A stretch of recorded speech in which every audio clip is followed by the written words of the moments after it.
Hello guys, welcome back to channel. This is me with Mallu episode.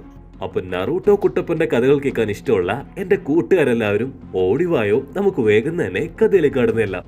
എപ്പിസോഡിന്റെ തുടക്കത്തിൽ തന്നെ പൊട്ടക്കണ്ണൻ അക്കാടോ പയ്യൻ നമ്മുടെ ചെറുക്കന്റെ തലേന്ന് ഉള്ള ചക്രാസ് മുഴുവൻ വലിച്ചെടുത്തോണ്ടിരിക്കുകയാണ്.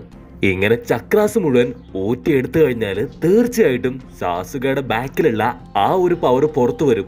അത് വന്നാല് കംപ്ലീറ്റ് കുളമാകും. മെയിൻ വില്ലൻ കൊറാച്ചിമാറു പൊട്ടക്കണ്ണൻ ആള് കൊള്ളാലോ എന്നും പറഞ്ഞ് നോക്കി നിൽക്കുമ്പോ സാസുക ആവട്ടെ, ഇനി നോക്കി നിന്നിട്ട് കാര്യമില്ല, എന്തെങ്കിലും ഉടനെ ചെയ്യണമെന്ന് പറഞ്ഞിട്ട് അവന്റെ ആസ്ഥാനത്ത് തന്നെ കാല് വെച്ച് ഒരൊറ്റ തൊഴി. മുട്ട ബുൾസൈ ആയിട്ട് നമ്മുടെ പൊട്ടക്കണ്ണൻ തെറിച്ച് താഴെ വീഴും. ഒരു വിധത്തില് സാസുക അവനെ അടിച്ചു തെറിപ്പിച്ചു. പക്ഷെ അടുത്തതായിട്ട് എന്താണ് ചെയ്യേണ്ടതെന്ന് സാസുകയ്ക്ക് അറിയില്ല. പൊട്ടക്കണ്ണൻ വീണ്ടും അവന്റെ ശക്തി ഉറിഞ്ചെടുക്കാനായിട്ട് ആ ഒരു പവറുമായിട്ട് ഓടി ഓടി അടുക്കും. ഇനിയും സാസുകയുടെ പവർ എടുത്താല് തീർച്ചയായിട്ടും അവനെ സിമ്പിളായിട്ട് കീഴ്പ്പെടുത്താൻ സാധിക്കുമെന്ന് അവന് നല്ലതുപോലെ അറിയാം. ഇനിയും പവർ പോയാല് തന്റെ നെഗറ്റീവ് എനർജി തിരികെ വരുന്നു മനസ്സിലാക്കിയ സാസുക ആവട്ടെ സ്പീഡിൽ തെന്നി മാറും. സാസുകയുടെ സ്പീഡിനൊത്ത് അവനെ കൊണ്ട് വരാനും കഴിയില്ല. എന്നാൽ അവന്റെ പവറിനെ സാസുകയ്ക്ക് തടുക്കാൻ സാധിക്കില്ല. ഒരുപാട് നേരം അവര് മാറി മാറി ഫൈറ്റ് ചെയ്യുമെങ്കിലും രണ്ടു പേർക്കും പിടിച്ചു നിൽക്കാനായിട്ട് സാധിക്കില്ല.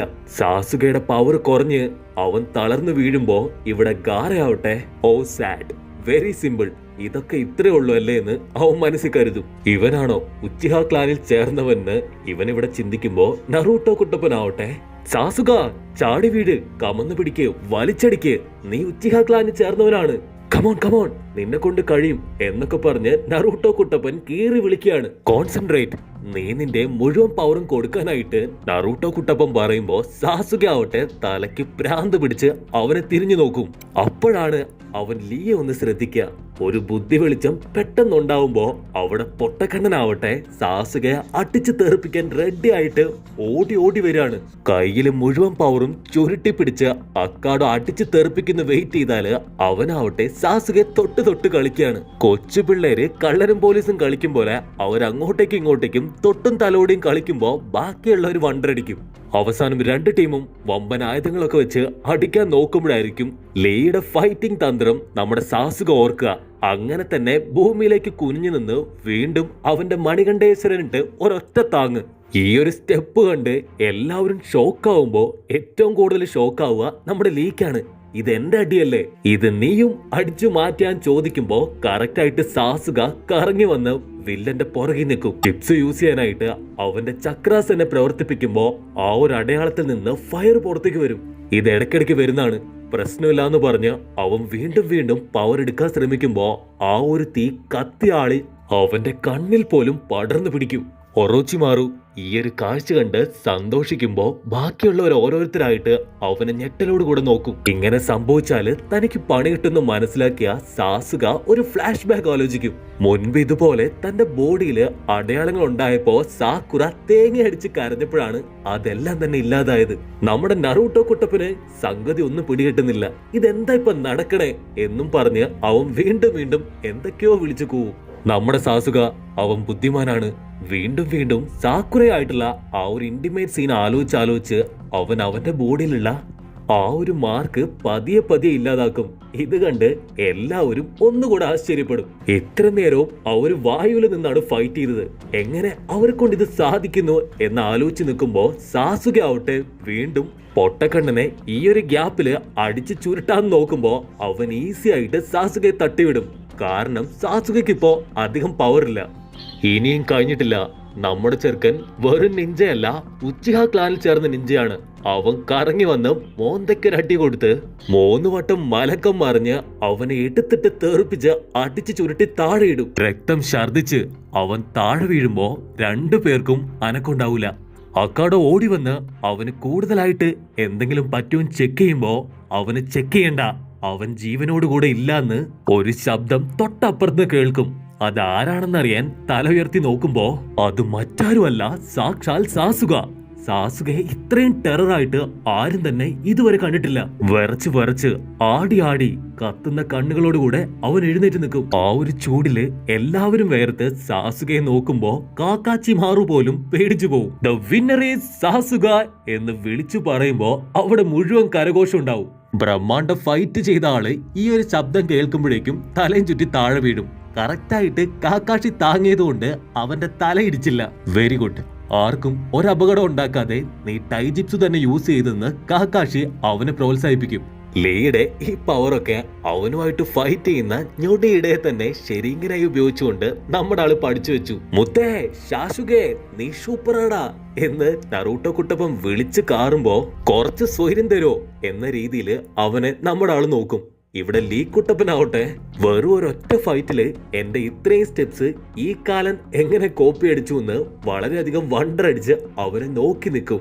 ലീ കാണിച്ചപ്പോ ഇത് കുറച്ച് ടഫാണെന്ന് തോന്നി. പക്ഷെ ഇത് വളരെ സിമ്പിൾ ആണെന്ന് സാസുക ചിന്തിക്കുമ്പോ ലീ ആവട്ടെ അപ്പൊ ഞാൻ അവനെ അടിച്ചു തോപ്പിച്ചെങ്കിലും വളരെ എളുപ്പത്തില് അവൻ ഇത് പഠിച്ചെടുത്തു. ഒരുപക്ഷെ അവൻ എനിക്ക് വിട്ടു തന്നതായിക്കൂടെ എന്ന് ചിന്തിക്കുമ്പോ അവന്റെ മാസ്റ്റർ മൈഗൈ ആവട്ടെ സാസുകയുടെ ഒരു 6 സ്റ്റെപ്പ് ഓർത്ത് വെച്ചിരിക്കുകയാണ്. അതായത് വില്ലന്റെ സെൻട്രൽ ബോൾട്ടില് കറങ്ങി ചവിട്ടിയ ആ ഒരു ജിപ്സു, അത് ലോട്ടസ് ജിപ്സു ആണ്. അത്ര പെട്ടെന്നൊന്നും ട്രെയിനിങ് ഇല്ലാതെ ആർക്കും പഠിച്ചെടുക്കാൻ കഴിയാത്തത്. ശരിയെങ്ങനെ യൂസ് ചെയ്താൽ പോലും ആ ഒരു ടെക്നിക്ക് പഠിച്ചെടുക്കാൻ കുറച്ച് പ്രയാസാണ്. ഇത് ശരിയെങ്ങനെ യൂസ് ചെയ്യാതെ അവനെ കറങ്ങി അടിച്ചു തോൽപ്പിച്ചു. ഇവൻ തീർച്ചയായിട്ടും കാക്കാഷിയെ പോലെ തന്നെ ഒരുത്തനാണെന്ന് അവൻ ചിന്തിക്കുമ്പോ ഇവിടെ നെജുവും സാസുകയുടെ പെർഫോമൻസ് കണ്ട് ഷോക്കായിട്ട് നിൽക്കുമ്പോ ടെൻഷൻ ആവട്ടെ കഴിഞ്ഞ തവണ നീ കപ്പ് കൊണ്ടുപോയി, ഇത്തവണ നിന്നെ കൊണ്ടത് സാധിക്കുമെന്ന് തോന്നുന്നില്ല എന്ന് അവനെ നോക്കി കളിയാക്കും. കാക്കാഷിക്ക് തന്റെ ശിഷ്യനെ ഓർത്ത് ഇപ്പൊ ഒരുപാട് അഭിമാനം തോന്നും. കാരണം ശരിങ്ങനെ ഉണ്ടായിട്ട് പോലും അത് ഉപയോഗിക്കാതെ അവൻ ഈ ഫൈറ്റ് ജയിച്ചു. അങ്കുവിന്റെ അത്ഭുതം മറ്റൊന്നുമല്ല, അത്രയും നേരം ആ ഒരു രൂപം മുഴുവനായിട്ട് വ്യാപിച്ചെങ്കിലും പിന്നീട് അത് എങ്ങനെ മാറിയെന്നാണ് അവൻ ആലോചിക്കുന്നത്. ഇങ്ങനെ എല്ലാവരും ഓരോരോ കാര്യം ഓർത്ത് സാസുകയെ പ്രശംസിക്കുമ്പോഴായിരിക്കും സാസുകയ്ക്ക് എന്തോ ഒരു പേടി അവന്റെ ഉള്ളിൽ കുടുങ്ങുക. എന്തിനാണ് ഞാൻ പേടിക്കുന്നത്? അങ്ങനെ പേടിക്കാനായിട്ട് ഒന്നുമില്ലല്ലോ എന്ന് അവൻ അവനെ തന്നെ പറഞ്ഞ് ആശ്വസിപ്പിക്കും. ചിലർക്ക് സാസുകയുടെ ഫൈറ്റ് ഇഷ്ടപ്പെടുമെങ്കിലും ചിലർക്ക് അത് തീരെ പിടിക്കില്ല. ഇവനെ ഞാൻ അടിച്ചു ചുരുട്ടുന്ന ചിലര് മനസ്സിൽ മർമറിയുമ്പോ സാസുകയുടെ പരിക്ക് വെച്ച് കെട്ടാനായിട്ട് ആൾക്കാർ വരും. വേണ്ട, അവന് വേണ്ട ട്രീറ്റ്മെന്റ് ഞാൻ കൊടുത്തോളാം. തീർച്ചയായിട്ടും കഴുത്തിലുള്ള അവന്റെ പാട് ഞാൻ തന്നെ കവർ ചെയ്താലേ ശരിയാവുള്ളൂ. അതിന് ഒരുപാട് സമയം എടുക്കുമെന്ന് കാക്കാഷി പറയും. അയ്യോ, ഒരുപാട് നേരം എടുക്കുകയാണെങ്കിൽ എനിക്ക് ഇവിടെ നടക്കുന്ന ഫൈറ്റ് ഒന്നും കാണാൻ കഴിയില്ല, അതുകൊണ്ട് ഞാൻ വരില്ല എന്ന് സാസുക പറയുമ്പോ ഇത് കേട്ട് കാക്കാഷി, നീ ഇപ്പൊ എന്റെ കൂടെ വന്നിട്ടില്ലെങ്കിൽ 3rd എക്സാമിന് നിനക്ക് തീർച്ചയായിട്ടും അറ്റൻഡ് ചെയ്യാൻ വഴിയില്ല. അതുകൊണ്ട് മര്യാദയ്ക്ക് എന്റെ കൂടെ വരാനായിട്ട് കാക്കാഷി പറയും. സാസുക ഷോൾഡർ പൊത്തിപ്പിടിക്കുന്ന കണ്ട് നറൂട്ടോ ആവട്ടെ സാക്കുറയുടെ അടുത്ത് ഇവൻ എന്തിനാണ് അവന്റെ ഷോൾഡർ പൊത്തിപ്പിടിക്കുന്നതെന്ന് ചോദിക്കും. ഇനി ഒരു പക്ഷേ 3rd എക്സാമിന് നീ ഇത് സീൽ ചെയ്തിട്ടില്ലെങ്കിൽ എന്നെ കൊണ്ട് പോലും ഇത് കൺട്രോൾ ചെയ്യാൻ സാധിക്കില്ല എന്ന് ഒരു മുന്നറിയിപ്പ് സാസുകയ്ക്ക് കൊടുക്കും. നറൂട്ടോ വീണ്ടും സാക്കുറയോട് എന്തു പറ്റി, എന്തിനാണ് അവൻ ഷോൾഡർ മറയ്ക്കുന്നത്? അപ്പൊ അവളാവട്ടെ ഒരു ഫ്ലാഷ് ബാക്കിലേക്ക് പോകും. ഫ്ലാഷ് ബാക്കില് നറൂട്ടോ കുട്ടപ്പൻ ഉറങ്ങിക്കിടക്കുമ്പോ അവന് സംഭവിച്ച കാര്യങ്ങളൊന്നും ഒരിക്കലും നറൂട്ടോ അറിയാൻ പാടില്ല എന്ന് സാസുക സാക്കുറയ്ക്ക് ഒരു താക്കീത് കൊടുത്തിട്ടുണ്ട്. കാരണം ഇപ്പൊ സാക്കുറ വിഷമിക്കുന്ന പോലെ നറൂട്ടോ കുട്ടപ്പൻ വിഷമിക്കുന്നതും അവന് കാണാൻ താല്പര്യമില്ല. എനിക്കത് അറിയില്ല എന്ന് സാക്കുറ ഇവിടെ പറയുമ്പോ അവിടെ ഇതാ അടുത്ത ആൾക്കാരെ ഫൈറ്റ് ചെയ്യാൻ വിളിക്കും. അടുത്ത ബ്രഹ്മാണ്ട പോലെ സാക്കോക്കും ഷീനോയ്ക്കുമാണ്. ഇവരോരോരുത്തരും പൊറുപുറത്തുകൊണ്ട് രണ്ടുപേരെയും പറഞ്ഞയക്കുമ്പോ അവര് ഫൈറ്റ് ചെയ്യാൻ റെഡി ആയിട്ട് നിൽക്കും. ഒരു സെക്കൻഡ് സാക്കുവിനെ നോക്കിയിട്ട് സാക്കുറ വണ്ടറടിക്കും. കാരണം സാക്കുവിന്റെ കൈ തല്ലി ഒടിച്ചതാണ് നമ്മുടെ സാസുക. ഈ ഒരു കൈ വെച്ച് അവൻ എങ്ങനെ ഫൈറ്റ് ചെയ്യുമെന്ന് എല്ലാരും ആലോചിക്കുമ്പോ ഡോസുവിന് ചെറിയൊരു സങ്കടം ഉണ്ടാവും. കാരണം അവന്റെ ഏറ്റവും പവർ അവന്റെ കൈയായിരുന്നു. ഇപ്പൊ അത് തന്നെ അവന് നഷ്ടപ്പെട്ടു. ലോങ് ഷോട്ടില് നമ്മുടെ കൊറോച്ചിമാറു ഇത് നോക്കി നിന്ന് പെട്ടെന്ന് അവിടുന്ന് അപ്രത്യക്ഷമാവും. ഷിനോ ആവട്ടെ എന്റെ കൂടെ ഫൈറ്റ് ചെയ്താല് തീർച്ചയായിട്ടും നിന്റെ മറ്റേ കൈയും ഞാൻ തല്ലി ഓടിക്കും, അതുകൊണ്ട് ഓടി രക്ഷപ്പെട്ടോ എന്ന് അവന്റെ അടുത്ത് പറയും. നിന്നെ അടിച്ചു തോരത്താൻ എന്റെ ഈ ഒറ്റ കൈ തന്നെ ധാരാളം എന്ന് പറഞ്ഞ് അവൻ ഓടി വന്ന് ഷിനോനെ ലോക്ക് ചെയ്ത് അൾട്രാസോണിക് സൗണ്ട് തന്നെ പുറത്തെടുപ്പിച്ച് നമ്മുടെ ഷിനോനെ കറക്കെറിയും. പുകമൂടി അടി കൂടിക്കൊണ്ടിരിക്കുമ്പോ നമ്മുടെ ആൾക്കാര് എല്ലാവരും അടി ഉറ്റുനോക്കും. ഇവിടെ കാക്കാഷി ആവട്ടെ കാടിന്റെ നടുക്ക് കുറെ ഡ്രോയിങ് ഒക്കെ വരച്ച് ഒരു കളത്തിക്കൊണ്ട് ഇരുത്തിയിരിക്കുകയാണ് പാവൻ സാസുകെ. അവന്റെ ബോഡിയിലും നല്ല ബട്ടർഫ്ലൈയുടെ ഫോട്ടോ ഒക്കെ വരച്ച് ആ ഒരു മാർക്ക് സീൽ ചെയ്യാൻ ഒരുങ്ങുകയാണ്. റെഡി ആയിട്ടിരുന്നോ, നമ്മൾ ആരംഭിക്കാൻ പോവാന്ന് പറഞ്ഞ് കാക്കാഷി ആവട്ടെ അവന്റെ കൈ ഉപയോഗിച്ചുകൊണ്ട് മാർക്കിന്റെ മേലെ പ്രസ് ചെയ്ത് സീൽ ചെയ്യുമ്പോ എന്ന് പറഞ്ഞ് സാസുക അലറാൻ തുടങ്ങും. പതിയെ ചുറ്റും ഉണ്ടായിരുന്ന ആ എഴുത്തുകള് അവന്റെ ബോഡിയിൽ വന്ന് അങ്ങനെ തന്നെ സീൽ ചെയ്യപ്പെടും. ഇനി നെക്സ്റ്റ് ടൈം ഫൈറ്റ് ചെയ്യുമ്പോ അധികം പ്രശ്നങ്ങൾ ഒന്നും തന്നെ ഉണ്ടാവില്ല.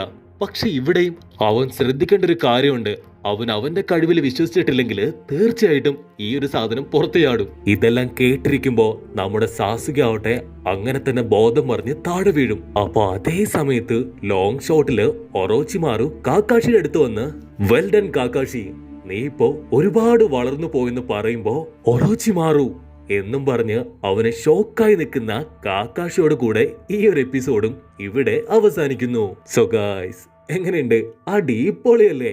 എപ്പിസോഡ് ഇഷ്ടപ്പെടുകയാണെങ്കിൽ തീർച്ചയായിട്ടും ലൈക്ക് ചെയ്യാനും കമന്റ് ചെയ്യാനും മറക്കല്ലേ. അടുത്തൊരു അടിപൊളി എപ്പിസോഡോട് കാണുന്നവരെ it's me with Mallu episode.